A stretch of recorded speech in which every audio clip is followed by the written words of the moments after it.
Today we have Flashback Friday and a 10th episode show. All of you regular listeners know that every 10th episode we do a topic of general interest. It always seems to relate to finance and success in life and success with our portfolios, but the topics are more general every 10th episode show. And today we combine a Flashback Friday with a 10th episode. This show is produced by the Hartman Media Company. For more information and links to all our great podcasts, visit hartmanmedia.com. Welcome to Creating Wealth with Jason Hartman. During this program, Jason is going to tell you some really exciting things that you probably haven't thought of before and a new slant on investing. Fresh new approaches to America's best investment that will enable you to create more wealth and happiness than you ever thought possible. Jason is a genuine, self-made multimillionaire who not only talks the talk, but walks the walk. He's been a successful investor for 20 years and currently owns properties in 11 states and 17 cities. This program will help you follow in Jason's footsteps on the road to financial freedom. You really can do it. And now, here's your host, Jason Hartman, with the complete solution for real estate investors.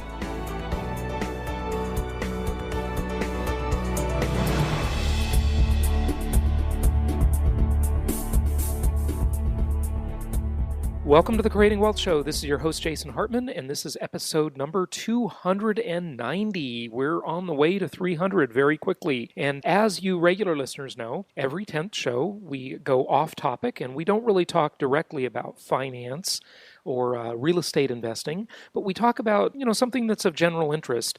And today, although it ties in with economics very much, we're going to talk about longevity. And we have one of the foremost thought leaders in the field, Sonia Arrison, who wrote the book 100 Plus, How the Coming Age of Longevity Will Change Everything from Careers to Relationships to Family and Faith. And she will be with us in just a few minutes here. But first, I have Sarah here with me, and we wanted to just talk with you about a couple things, make some announcements, and kind of maybe do a little mini year in review, although the year's not over yet.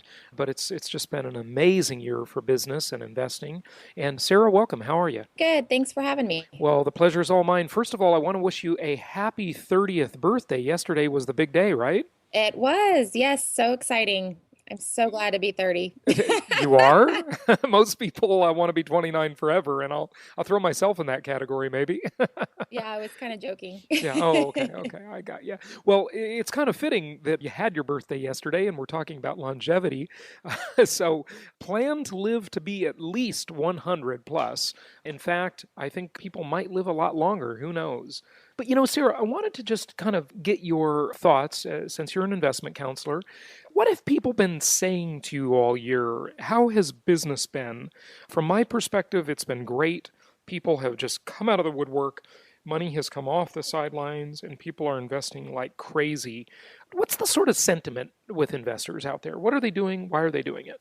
Well, it's definitely been a very busy year. In fact, I think the biggest challenge has been keeping up and getting new inventory for our investors. It used to be that investors were real timid and shy about maybe doing their first deal. And now a lot of our new investors, they've got a few concerns, but they're jumping into several deals at once so they can take advantage of this awesome financing. We're still seeing rates at 4.5% and below in some cases. And so, one thing I'm noticing, and I was just talking to a client about this before you called, is the simplicity of closing two deals at one time, in terms of cutting your paperwork in half. So that's, something that was just fresh on my mind. And so people are really trying to simplify the loan process, take advantage of the low rates as well. Yeah. So you're saying when you buy multiple properties, you can sort of economize the paperwork in terms of, applying for more than one loan at a time? Is that what you're saying? Yeah, as long as they use the same lender for both loans. So, in some cases, for clients who have a real aggressive acquisition plan, maybe they're looking to do 10 properties in the next year, they would pick, maybe 2 properties in the same market or different markets if the lender can finance in both markets. But yeah, really cutting that paperwork in half so that they don't, because every time you acquire a property, the new lender on the next deal wants information about your previous purchase. And so it's kind of like the can be never ending paperwork if you've got that, heavy acquisition plan. Sure, sure. And I just have to point out that 10 properties a year is not that heavy of a plan, but it's a good one. But we certainly have clients doing a lot more than that. First, maybe I want to talk a little bit about motivations. More about what are the clients saying? Why are they doing what they're doing? I mean, it feels to me like money it's just coming off of the sidelines. People have been waiting to do something. Maybe they've done a little bit over the last few years, but with all the uncertainty in the economy, they're just going at it right now. It feels like it's a kind of a feeding frenzy, really. It is, and I'm seeing a lot of investors liquidate their IRAs and, either liquidate them or pay all cash and buy with their IRAs. But, I'm seeing a lot less faith in the stock market and, and of course, the money markets and those types of, savings plans that really don't pay. And so, they're really looking to secure their retirement because, it's really up to us as individuals to make sure that we don't, like you said, we don't outlive our income or our money. Yeah, and that's one of the topics, actually, of today's show. I think the 3 big things, since today's show is on longevity, and humans are pretty close, I think, to discovering that fountain of youth that they've looked for eons.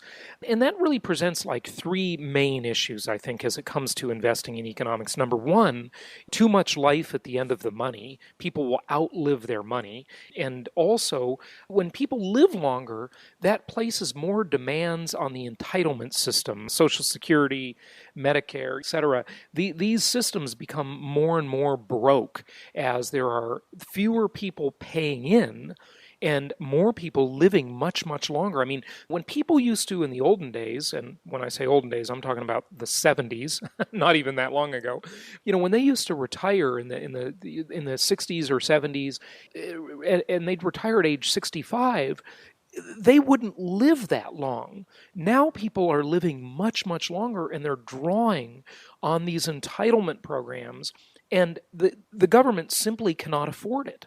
And this lack of ability to afford it will become worse and worse in the future. So what does that mean to investors? Well, it means that the most likely way the government will, quote, solve, unquote, the problem, and it's not a solution, but it's something we can profit from as investors, is they will just create more fake fiat money in order to pay for the programs in nominal dollars. And that will create inflation, and most people will be impoverished by that inflation, yet our investors, following our plan, will be enriched by it. Welcome to this week's edition of Flashback Friday, your opportunity to get some good review by listening to episodes from the past that Jason has handpicked to help you today in the present and propel you into the future. Enjoy. So those who understand the nature of money and the nature of investing and the way things truly work, they'll benefit. So people will outlive their money, governments will inflate to pay for entitlement programs.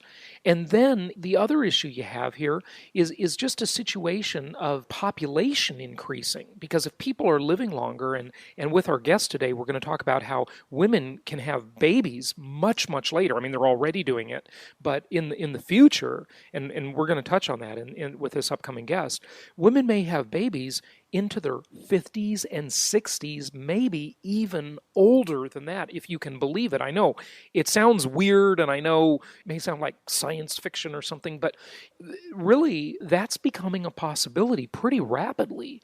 And to me, that means an increase in population. Now, to our guest, she sort of talks about how it might not necessarily mean an increase in population. I'm not sure I agree with that part, but I agree with her on so many other very interesting things that she talks about. So an increase in population means what? What does that mean? It's the third big thing that our investors can benefit from. It means more and more demand for resources, more and more demand for energy, oil, natural gas, every kind of energy, and What's in the price of a house or an apartment building that one might invest in? Energy is a huge factor in the cost of these investments. It means more demand for lumber. It means more demand for concrete, for copper wire, for all the petroleum products that go into a house. It means more demand for glass, more demand for steel, more demand for all of that stuff. And when there's more demand, what does that do? It's these materials that are the ingredients of a house or an apartment building, the stuff our clients invest in, these ingredients are simple ingredients. They're not high tech. They're simple materials.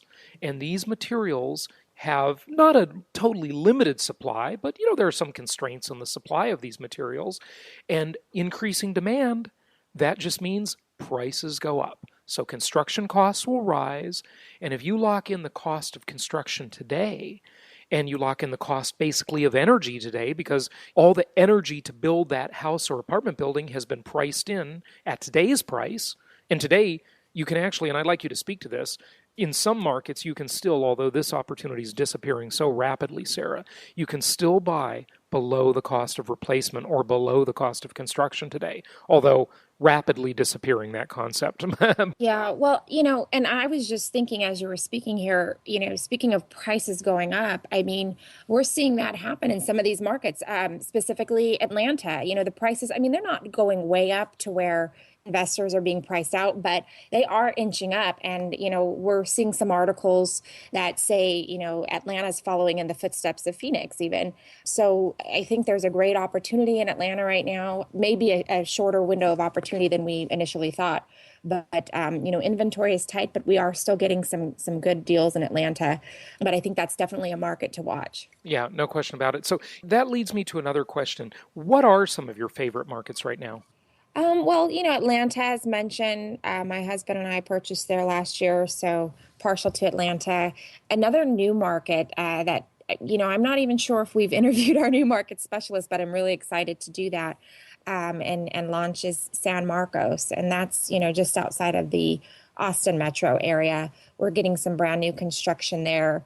Been having some pretty heavy conversations with the property manager, and just seems like a great market. It's a college town, so there's a huge demand for housing over there right now. Yeah, fantastic. So San Marcos, that's a new one for us. And we don't know if we're going to be lucky enough to have this local market specialist speak at the Meet the Masters event. I kind of don't think we're going to get them, but you can certainly ask your investment counselors about that market. And again, that's San Marcos, Texas. It's an area, somewhat outside of Austin, Texas. And why do you like it? Well, it holds the second largest university in Texas, and I think that's a driving force for that market. The rents are pretty strong in comparison to the value. Similar to, the rent to value in the Houston market, which in fact is another market I think is going to be one to watch in 2013. We're really working hard to get inventory there as well.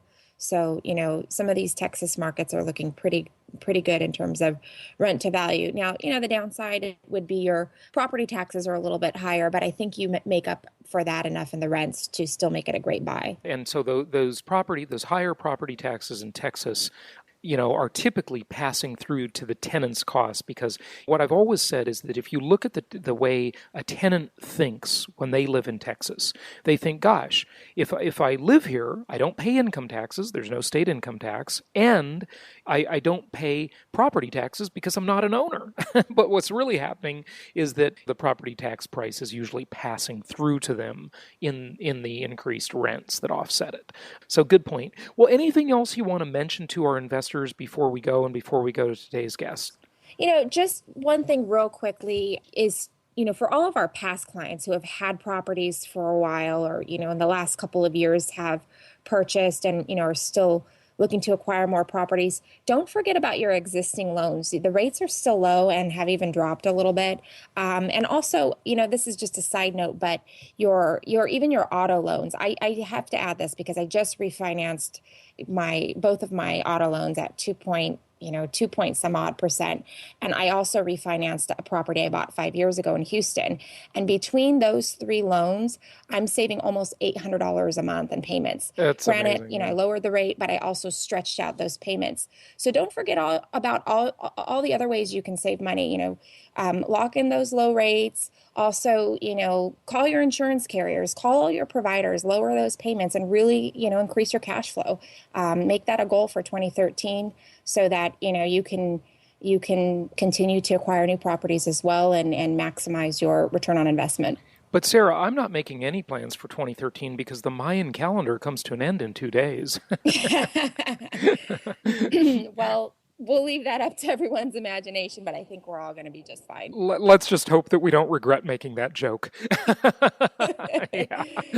And, I'd say that, and just one thing, it sounds crazy, some old-fashioned thinking would say, never finance a car. Now, I happen to own the car I drive now, free and clear. I paid cash for it. But usually I finance them, and I'm certainly wealthy enough to pay cash for almost any car, but it's like at 2.9%, you're actually getting paid to borrow the money to drive the dumb car. The real rate of inflation has got to be 9 or 10%, and you're benefiting because you're much lower than the real rate of inflation just right there. So you have a negative interest rate while you're getting paid to borrow. And if you have business use on that car, you can deduct the minute interest cost anyway. So right. I just think being a borrower is the position of strength because you benefit from inflation-induced debt destruction. And with what we talked about, longevity a few minutes ago, inflation is just, it's going to be in our future in a big way, I think. And many of our guests have talked about that before, but good stuff. So when you said don't forget about existing loans, you meant don't forget about refinancing them. Consider refinancing them, right? That's what you Exactly, meant. Yeah. exactly. Okay. Good stuff. Well, hey, Sarah, thanks for joining me on the intro portion today, and we will be back with our guests talking about longevity in just a moment. Penny, sometimes I think of Jason Hartman as a walking encyclopedia on the subject of creating wealth. Well, you're probably not far off from the truth, Britch. Jason actually has a 6-book set on creating wealth that comes with over 100 hours of the most comprehensive ideas on investing in business. They're in high-quality digital download audio format, ready for your car, iPod, or wherever you want to learn. Yes, and by the way, he's recently added another book to the series that shows you investing the way it should be. This is a world where anything less than a 26% annual return is disappointing. Jason actually shows us how we can be excited about these scary times and exploit the incredible opportunities this present economy has afforded us. We can pick local markets that are untouched by the economic downturn, exploit packaged commodities investing, and achieve exceptional returns safely and securely. I like how he teaches us how to protect the equity in your home before it disappears and how to outsource your debt obligations to the government. He's recorded interviews with Harry Dent, Peter Schiff, Robert Kiyosaki, Pat Buchanan, Catherine Austin Fitz, Dr. Dennis Waitley, T. Harv Eker, and so many others who are experts on the economy, on real estate, and on creating wealth. And the entire set of advanced strategies for wealth creation is being offered with a savings of $385. Now, to get your Creating Wealth Encyclopedia series complete with over 100 hours of audio and 6 books, go to jasonhartman.com/store. If you want to be able to sit back and collect checks every month, just like a banker, Jason's Creating Wealth Encyclopedia series is for you.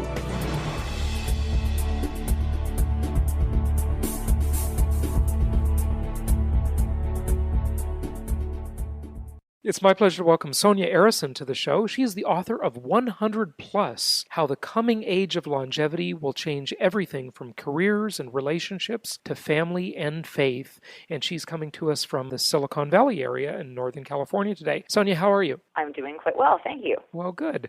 So this is a fascinating topic for me, as we were talking about before we started the show today.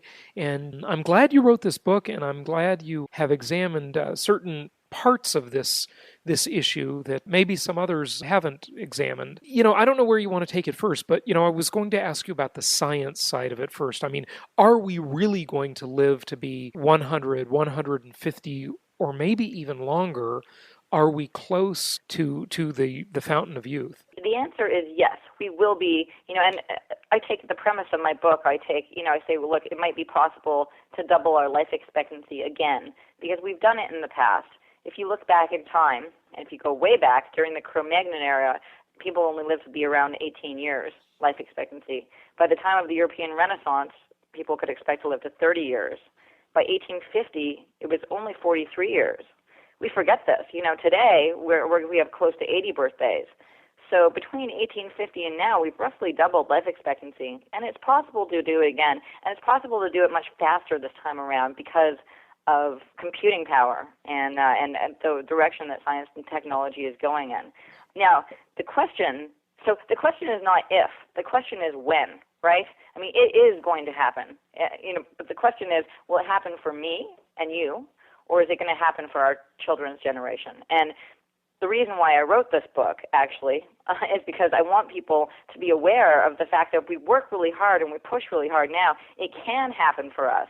But if we just sit back and don't really push for it, we'll probably be the last generation to die with a life expectancy of 80 instead of 150 or so, which would be much better, wouldn't it? It sure would. But, I want to just play devil's advocate with you for a moment on that, because is it really that life expectancy has actually increased, or is it just the absence of things that kill us, like germ theory and Joseph Lister? And it really seems to be more like an absence of dying rather than a life expectancy increase, because a long time ago, there were people who lived a long time. Stradivarius, the greatest violin, Antonio Stradivari lived for a long time. And other people throughout history lived long lives, 70, 80 years, but most people lived only 30 or 40 years in recent history. So which is it? Is it just that more people will live longer, or is it that we will really, really have quantum leaps in life expectancy increase? Right, and so you're absolutely right to bring that up, because the gains that we've made in life expectancy, at least until the second half of the 20th century, were made by tackling the things that killed us at the beginning of life, right? So we brought infant mortality down. We've learned a lot more about nutrition. We got better at growing food, so we even had something to eat, so we didn't starve. I mean, we had safer work environments, and all of these things, germ theory and penicillin and antibiotics and all of these things, that's tackling the things that killed us earlier on in life, right? And once we did that, our life expectancy really shot up. And like you say, there were people who lived to old ages way back when, in say like 1850 or during the European Renaissance, but there weren't very many of them. True enough. And they didn't look that good either. I mean, think about a 60-year-old back then does not look like a 60-year-old looks today. And the reason for that is because we've come up with all these ways to keep ourselves in better shape over time. Now, starting in the second half of the 20th century, that's when things really turned around, and we started to tackle the things that started killing us at the end of life that we had never really had to think about that much before, because we were so worried about the things that killed us in the beginning of life. And, so then we started tackling things like chronic diseases, heart disease, cancer, diabetes, all these things that set in that are diseases of aging, the things that really start to kill us when you're older. And so that's what scientists are working on today. And that's where there's a lot of exciting stuff going on, where you look at it and you go, okay, well, it might be possible for us to really make some dents in some of these things that are killing us later on in life rather than at the beginning of life. And that's what's going to extend not only our life expectancy, by the way, I like to talk about health expectancy, because we're not going to be just extending our lifespan and be really old for a long period of time. We're going to be extending our health spans so that we're healthy and younger feeling for a longer period of time. And that's super exciting. I really like that definition, by the way. It's not just about lifespan, it's about health span. So very, very good distinction there. By the way, just for the record, I looked up Antonio Stradivari while you were talking, and he was born in 1644 and lived to be 93 years old. So pretty amazing. Yeah, so it could be done, but he was rare. He was very rare. Yeah. There weren't that many people. And, if you look at the longest lived person ever in human history was Jeanne Clement. She lived to 122 years old. And she died not too long ago, like maybe 5 years ago or so. And so she grew up during a time when, most people didn't actually live that long either. So, it's completely possible. And, those people won the genetic lottery, and really probably the environmental lottery too. They didn't get in any serious accidents and, all of that kind of stuff. Yeah, right. Well, just touching a little bit more on the technologies that will help increase lifespan and health span. I mean, what are they? Is it mapping the genome? Is it stem cells? Are these the things really of the future that will increase lifespan? Those are the things of the future. And the biggest, if you look at the biggest thing, like the paradigm shift that's changed between now and say like 1950, there was a lot going on in medicine, and everybody was predicting back then that we'd live so much longer, and a lot of exciting things happened in the 50s. But, here we are today, and we're still, waiting for a lot of big things to happen.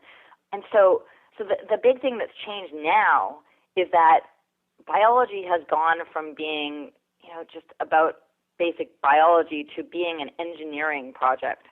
So now you see people who are computer engineers and tissue engineers and different types of engineers getting into biology, which is super exciting because they're looking at the problem from a different perspective. And you brought up the genome. The human genome was sequenced in 2000. The first draft of the human genome was sequenced in 2000. And, so some people look at that and go, okay, that was back in 2000. Here we are in 2012. We're almost to 2013. So what? So that hasn't really, how much has that really changed our world, right? And so they think that maybe the genome isn't important, but what they forget, what they don't realize is that the genome is super important. The genome is the blueprint for humanity, as Bill Clinton said when he was announcing it back in 2000. It's just that it was so expensive before. I mean, to sequence a genome was millions and millions of dollars, and so you couldn't do a lot of research on it. You couldn't have every person in the United States get their genome sequenced and see what medicines might be good for them or bad for them based on their genome and all of that, because it was way too expensive. But what's happened during that time, from 2000 to now, is that Moore's Law, which is famous in the computer industry, has kicked in biology. And so now, when it used to be millions, in fact billions for the first time, of dollars to sequence a human genome, now today it can be done for $1,000 on a USB stick. There was a company in the UK that just announced that they could do that earlier this year. So that's an exponential decrease in the cost for sequencing genomes. And what that means, so you can think of a genome like the code for a human being, right? So just like computers have ones and zeros, human beings have a code too. It's the A, C, T, and G of DNA, 4 letters. And just being able to decipher that and look at that and see how everybody's a little bit different and see how medications affect different genomes and all of that is going to have a huge, huge impact on medicine. But even before we get there, before we even go to that point, there's other things that are super exciting, like tissue engineering. So that was actually one of the things that got me super interested in this area. Was I was looking around and I saw that there were some scientists who were able to grow brand new human organs out of a person's own adult stem cells in the lab. So there's a scientist named Dr. Anthony Atala at Wake Forest University, who he was one of the first actually who grew brand new bladders for children who had spina bifida. And of course, when you have spina bifida, your bladder doesn't grow. You're stuck with this baby bladder, and then as you grow to an adult, your bladder doesn't grow, and it's a big problem. And up until Dr. Atala got involved, there wasn't like a great solution for them. They had to make makeshift ones out of the intestinal material, and that didn't work very well. And so what he did is he built a matrix, took some of their own stem cells, incubated it in the lab, and tried it in some of these patients, and it worked. He grew brand new bladders for them using their own bladder stem cells. Did he do it? So he did it in the lab, and then they implanted the bladder? Exactly. So he made a mold of it. He said, okay, so this is about how big. He kind of jokes about it. He's like, there's 3 sizes, small, medium, and large. Right. And he'll make a little mold in the shape of a bladder, of course, and it's made out of a biodegradable material. And then he takes some of their own bladder stem cells and creates more of them, grows them, and then lines the mold with their cells and incubates it in the lab, and it grows. The stem cells recognize, and this is the great thing about biology, it's almost kind of magical. The stem cells realize what they are. They're like, oh, we're bladder cells, and here we are in something that's shaped just like a bladder. So we're going to grow and become bladder tissue. And that's what happens. And then he took that and implanted it in these patients. And he did this way back in the mid-'90s, actually, and didn't really tell anyone because he didn't know if it was going to work out or not. But it did work, and he didn't announce the results, I think, until about 1999, after these patients had them for a few years. So it sounds almost like one technology I'm just crazy about, and I can't wait to see it used just everywhere all the time, is 3D printing. It sounds almost like 3D printing with genetic material, Well, and that's being done as well. There's a company called Organovo that you may have heard of, where they do what Dr. Atala does in a different way. So this is the engineering part of it, right?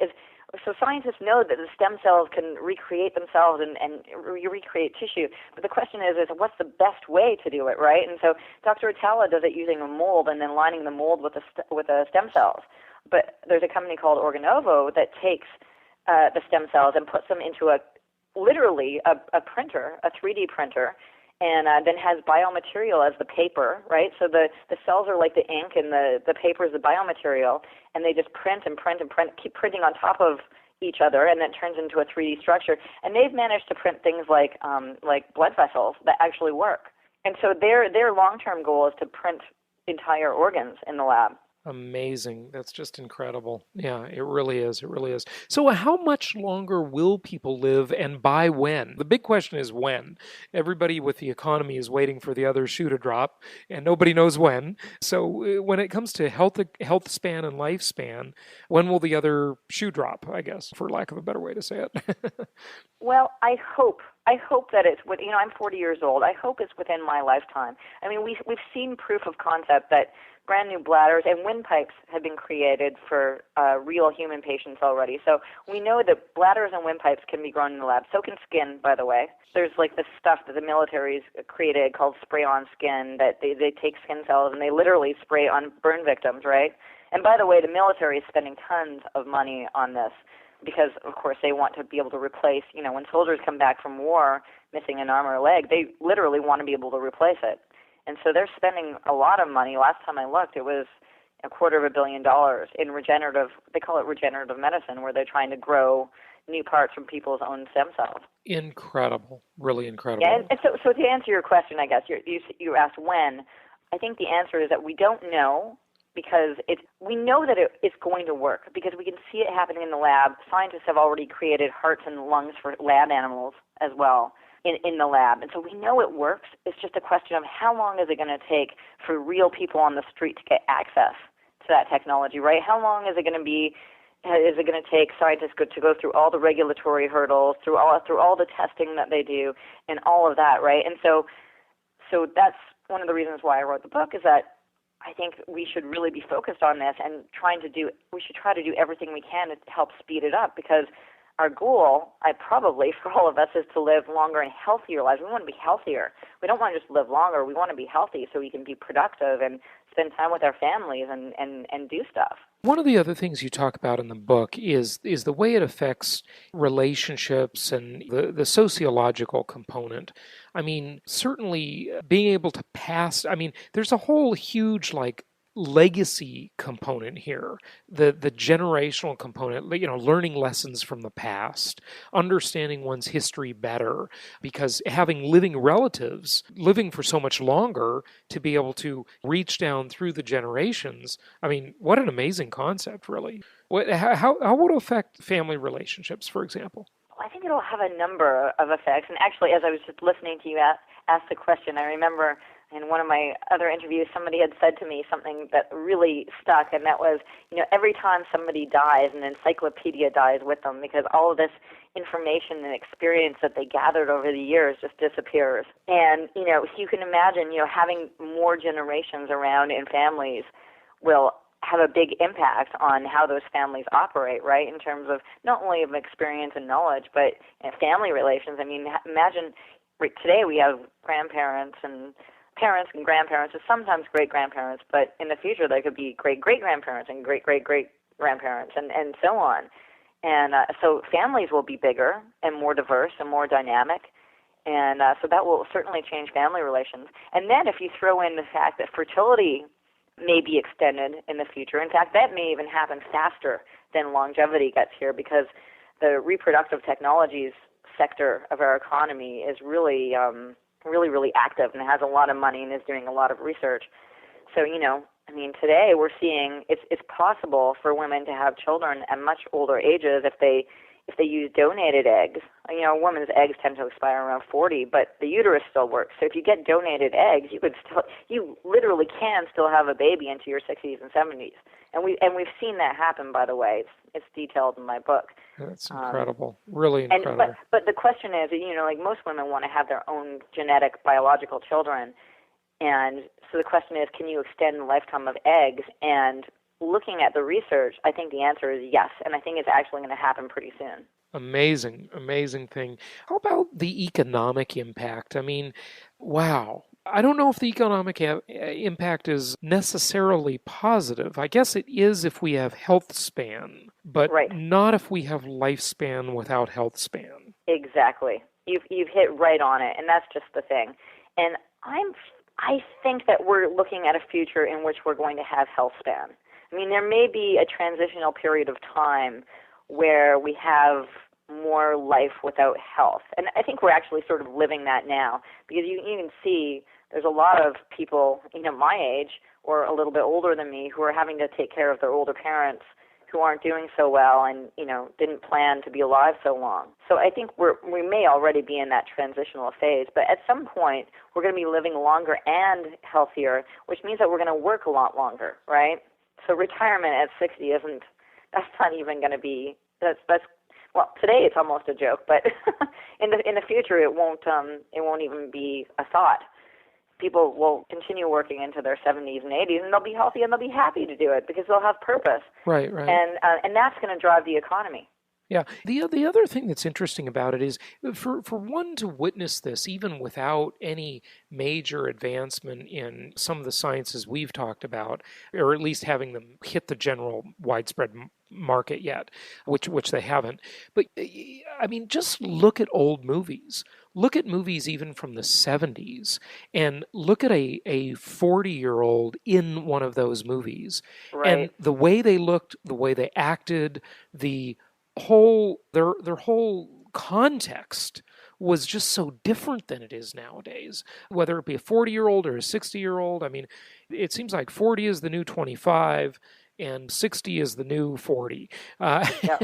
It is. I think you're right about that. A 60-year-old today does not look like a 60-year-old did 30 years ago. Yeah, but the question is it looks? I think looks.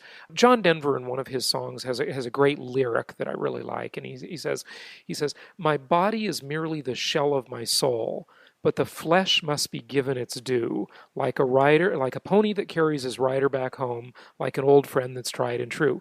And so what I was getting at with that is, looks impact the way one feels about themselves.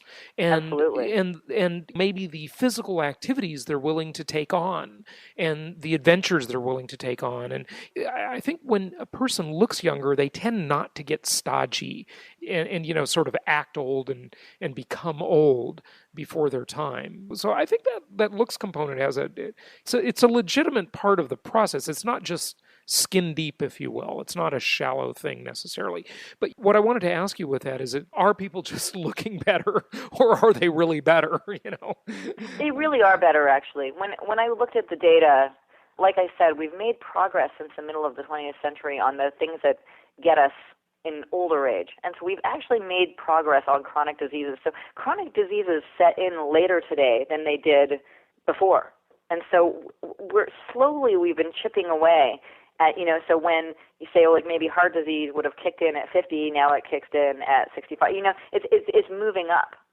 We've made progress, and we're going to continue to make progress, and I think it's going to move faster than it has in the past, which is why we have a chance to really see this happen during our lifetime, which is why we should really be working towards the goal of making it happen faster. It's interesting, though, because I hear this stuff, I read stuff like what we're talking about, and there's so much optimism about it, but at the same time, you look at this epidemic of diabetes and obesity and people sitting around watching TV and video games and this sort of entertain me entitlement type of culture, it seems like there's a real dichotomy in society where, I don't know, half the world's acting one way, or at least half the U.S., and half is acting another way, Yeah, and I think you're right to bring that up. I think there's already a divide in life expectancy.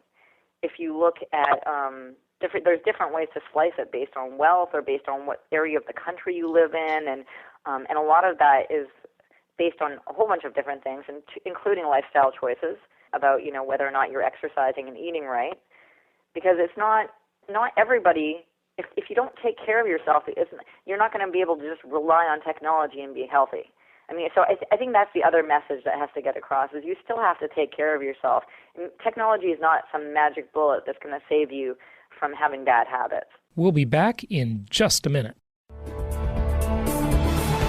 What's great about the shows you'll find on jasonhartman.com is that if you want to learn about investing in and managing income properties for college students, there's a show for that. If you want to learn how to get noticed online and in social media, there's a show for that. If you want to know how to save on life's largest expense, there's a show for that. And if you'd like to know about America's crime of the century, there's even a show for that. Yep, there's a show for just about anything. Only from jasonhartman.com. Or type in Jason Hartman in the iTunes store.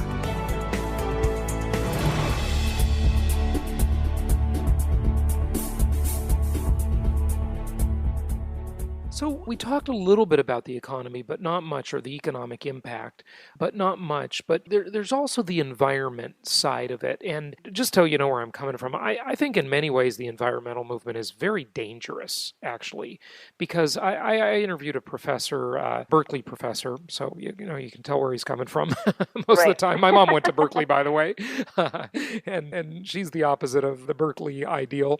But, she did go to Berkeley in the 60s. And I just couldn't help but hear in this whole discussion, and when I hear environmentalists, it's like it always comes down to that people are the problem. There are too many people. People need to go. And I'm like, I just asked this professor, in a very nice way. I said, well, who gets to decide who goes and who stays? Right. It sounds like you're saying we need another Stalin, or Mao or Hitler. So it's a really kind of a scary, it leads to kind of a scary conclusion, really. Well, and it's a fallacy. It's based on this Malthusian idea that more people automatically means disaster. And it's wrong. I mean, and Malthus was wrong. I know Malthus was wrong. The reason so why far. he was wrong is because humans actually are a resource. We think of, copper and water and all of these things as being resources, but humans are a resource also because they contain ideas and innovation. And that's why we haven't already destroyed ourselves, because, we come up with ideas and ways to fix things. Well, I agree with you. And the Malthusian ideal, I think, is wrong. But the question is there some tipping point at which Malthus is right? And when I interviewed this professor, I brought up to him, and he couldn't really explain it. I said, look, in the 70s and in the 60s, there were all sorts of fears about famine. There were all sorts of fears about... The opposite has happened. The total opposite has happened. Yeah, you look at the World Health Organization, they came out with a report a few years ago, I believe it was, that for the first time in human history, there are more people who are considered obese on the planet than malnourished. That's never happened before. And obesity doesn't necessarily mean that they're eating too much of a good thing. They're eating a lot of junk. So, we all understand that. But people are a resource, but people thought at 3 billion people, that was as much as the earth could sustain. We were all going to, everything was just going to end, species extinction, and everything was going to dry up, and we're going to have an ice age, and now we're going to have global warming, and God, you drive yourself crazy with these kinds of theories. But people are a resource. I couldn't agree with you more. It's just the question is, who's to say that the earth can't support 20 or 30 billion people? Nobody knows. Right. Well, in my book, I have an entire chapter on the environment and population, because I think one of the first things people think of once they realize that, wow, we could be living much longer lives, and that means people won't die off quite as soon, therefore the population might grow. right, is they sort of stop and think, wow, this could be dangerous, right? We might have too many people on the planet, and how is that gonna play out? And there's a couple of responses to that. The first one is that heavy population growth doesn't actually come from fewer deaths. It comes from births. So when I really dug into this topic, I went around and talked to demographers and people who spend their lives looking at these things, and it turns out that heavy population growth comes from births, not from deaths, not from fewer deaths, because when you have children, you have 1, 2, 3. It's exponential, right? And when one person doesn't die, that's only one person's, and so it's not exponential growth. Now that said, you can say, okay, so it's not going to be exponential growth, but the population still might grow. And so I found some demographers at the University of Chicago who had actually looked into this, surprisingly, and they said, well, okay, what if the entire population of Sweden were to become immortal tomorrow, right? And this is immortal, not living to 150. This is like never dying, right? What would happen to the population of Sweden over 100 years? And they took the UN's population model and a bunch of ones that demographers always use, the World Bank, that kind of thing, and they plugged in all the numbers. And surprisingly, I mean, there's still population growth, obviously, but the population of Sweden would only grow by 22% over 100 years, which is much less than you would think, right? Just on a first glance. So, and that just goes to illustrate the exponential versus non-exponential way of growing population between, say, the births or the fewer deaths. And so that's one way to look at it. But you say, okay, well, maybe the population will still grow, because what if fertility technologies get really great and women still keep having children in their 60s and 70s, right? And so maybe there's a population boom from births. And so that could still happen. But even then, you look at it and you say, okay, well, as the technology is getting better to keep us healthier longer, it's also getting better. So say nanotechnology is one technology that's used in science and in biology and different ways of fighting cancer and things. But nanotechnology is also used in commercial goods and cleaning up oil spills and all of those things. So as the technology is getting better to keep us alive longer, it's also getting better at cleaning the environment and doing things like that and managing waste. And since one of the things I covered in the book was how, some countries are now looking at using waste as fuel. And even after I published the book, I saw that there's a news hit not long ago about how one of the Scandinavian countries actually has a garbage shortage because they've been using garbage as fuel. They're one of the sort of leaders in this area. And they don't have enough garbage, so they're now importing garbage from other countries. Amazing. Which is fantastic, isn't it? Yeah. I mean, and that just goes to show that's the point of human innovation. Right. It's like, oh my God, humans, they create all this garbage, they're these menaces, blah, blah, blah. Well, it's like, no, actually, when it gets to be a problem, then that's when human innovation and ideas really kick in. And it's like, okay, let's use garbage for fuel, right? And then there's not even enough garbage. Right. So you have to love stories like that. The lesson there is go out and be a conspicuous consumer and create more trash. And it's just so counterintuitive to what we've been told. It is. It really is. And that's just really what's so brilliant about humanity, in fact, is we keep surprising ourselves with things like that. Yeah, no question about it. Anything else you want to say on the economic side of it? I know there's a lot more than that, than what we touched on in the book, but, other things about the economic side.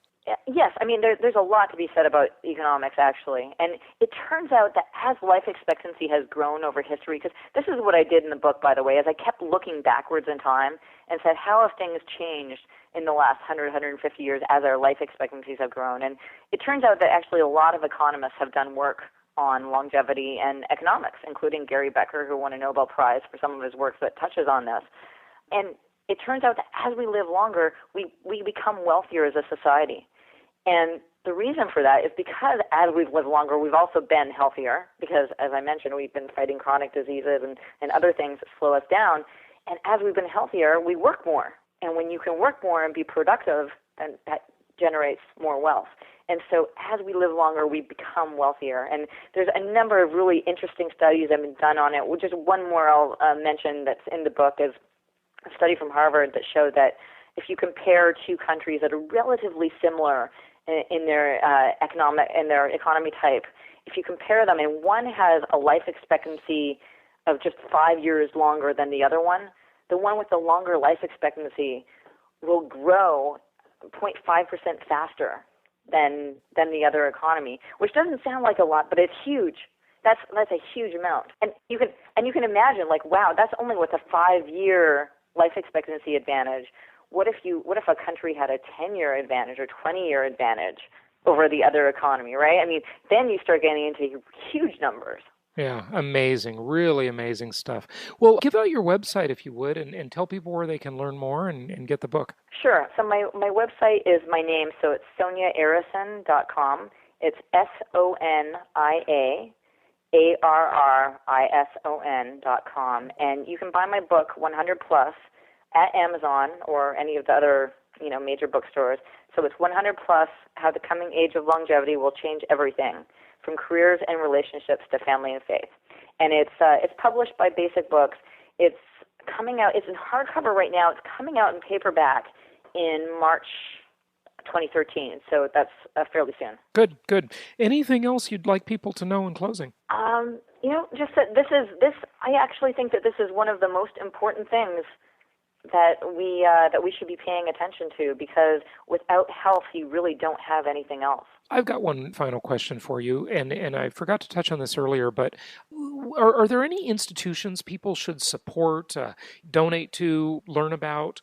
Who are the cutting-edge organizations in this, if someone's really wanting to dive deep into the topic and maybe support the cause? Right. Well, that's a good question. And there really aren't any, I'm involved with Singularity University, which is a university here in California, the NASA Ames campus, that does a lot of work on this type of stuff. But, you look at the nonprofit world, and there's like the Cancer Society, Diabetes Society, all of those things, and they're all based on a disease-based model where really, the way to slow down all of those diseases is to try to slow down aging, which would have sounded crazy, 10, 20 years ago. But now we know aging is plastic. Aging can actually be slowed down in the lab, in lab animals, by tinkering with their genome. And, and we now know that we can repair people with regenerative medicine. And so, I guess there's a regenerative medicine lobby group in D.C. There's the SENS Foundation, which Aubrey de Grey is the head of, that works to fight aging and to promote health spans. And there's the Foresight Institute for Nanotechnology that does a lot of work on this. So there are a few nonprofits that you can support, and I would recommend looking at all of those websites, particularly SENS and SENS and the Foresight Institute. And we had Aubrey de Grey on another show, as I mentioned to you before we started recording. So fascinating stuff. Sonia, thank you so much for telling us about this. And please give us a call if any new big discoveries or developments pop up. We'd love to have you back on the show to talk about them. Absolutely, will do. Thanks for having me.